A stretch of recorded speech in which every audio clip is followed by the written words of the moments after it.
staying with their tributes to the late icon Nelson Mandela, and leading the list of past world leaders who have been mourning him is F.W.D. Klarke, South Africa's last white president, who shared the Nobel Peace Prize with Mandela in 1993.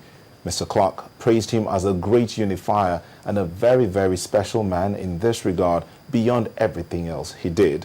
Former U.S. President George H.W. Bush, who was in office when Mandela was released from prison in 1990, said, "As president, I watched in wonder as Nelson Mandela had the remarkable capacity to forgive his jailers following 27 years of wrongful imprisonment, setting a powerful example of redemption and grace for all of us."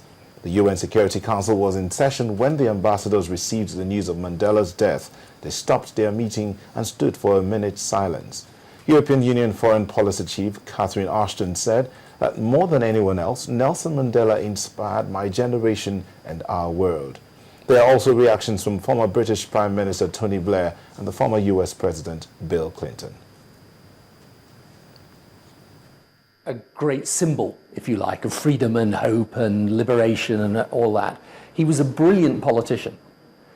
I mean, I remember having a conversation with Nelson Mandela when I was by then Prime Minister, and he explained to me how he managed to get the ANC out of this bind they were in, where some people said use violence, other people said don't, and he steered them very cleverly through that dilemma, got them to commit effectively to non-violence, and of course, as a result of that, boosted their standing enormously amongst the middle ground. And right from the outset, before he was even released from prison, he had a very clear understanding that politically, his mission was to unite his country and not simply dismiss apartheid. And that political skill that he had, I think, is the thing that people don't really get about him. He was a masterful politician. His belief in reconciliation was not just something that came from the heart, as it were. It did also come from his love of South Africa, his love of his country. And though he was a fierce campaigner against apartheid, or maybe because he was, he never wanted to replace one form of apartheid with then a form of divisiveness afterwards. So reconciliation from him wasn't just a heartfelt sentiment.